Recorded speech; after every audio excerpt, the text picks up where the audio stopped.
और इंडिया में seat sharing का पेंच थोड़ा पेचीदा नजर आ रहा है, खासकर बिहार जैसे राज्यों में जहां गठबंधन में कई दल शामिल हैं।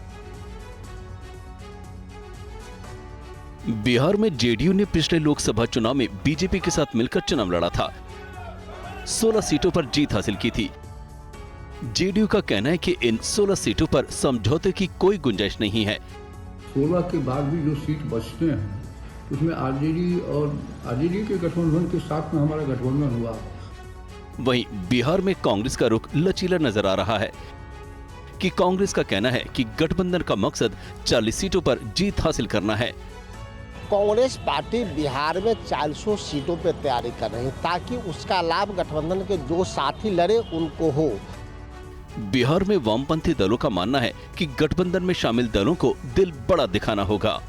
सबसे विश्वसनीय दल तो वाम दल ही है, इसलिए वाम दल के बारे में भी उन लोगों को हृदय विशाल करना होगा, क्योंकि सबसे विश्वसनीय और अंतिम दौर तक ये कंधा लगाने वाले और हर तरह से मजबूती के साथ खड़ा रहने वाला यदि कोई दल है तो वाम दल है।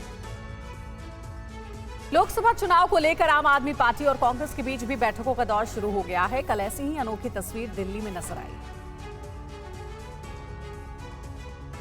दिल्ली की राजनीति में ऐसी तस्वीरें अब तक कम ही देखी गई हैं, क्योंकि दिल्ली में आम आदमी पार्टी और कांग्रेस हमेशा से धुर विरोधी रही है। लेकिन 24 के बिसात को देखते हुए दोनों ही दल पुरानी बातों को भुलाकर नई सियासी सफर की शुरुआत करना चाहते हैं। नहीं, बिल्कुल सकारात्मकता है और मुझे लगता है तेजी से सीटें इंडिया ब्लॉक की फाइनल होंगी। दिल्ली में लोकसभा की 7 सीटें हैं।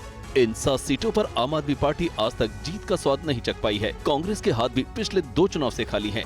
ऐसे में इस बार दोनों ही पार्टी बीजेपी के खिलाफ मिलकर चुनाव लड़ने का फैसला किया है। हालांकि कल जो मीटिंग हुई उसके बारे में दोनों ही दलों की तरफ से फिलहाल कुछ खुलकर नहीं बताया गया। बहुत अच्छी बैठक रही।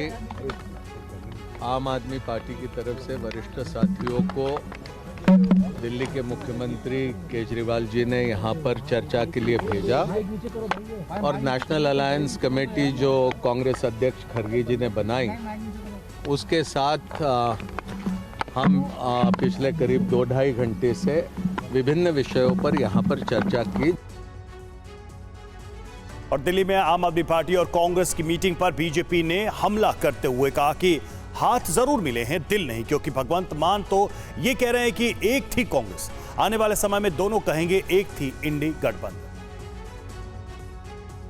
आज 4 मीटिंग होने के बाद भी इंडी गठबंधन ना लोगों को तय कर पाया है, ना लोगों के लिए क्या करना है तय कर पाया है, ना नीति तय कर पाया है, ना नेतृत्व तय कर पाया है, क्योंकि इनके पास मिशन और विजन नहीं है। ये केवल अपने अपने पोजीशन और एम्बिशन और करप्शन के लिए और इसी को साधने के लिए एक साथ आए हैं।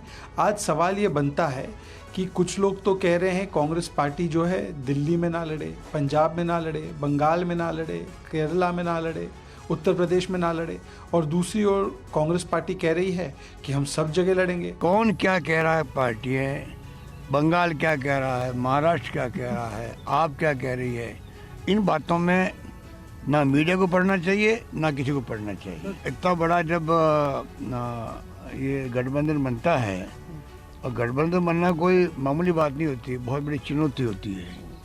सबको कॉम्प्रोमाइज़ करना पड़ता है, तब जाकर गठबंधन बनता है, सबको त्याग करना पड़ता है।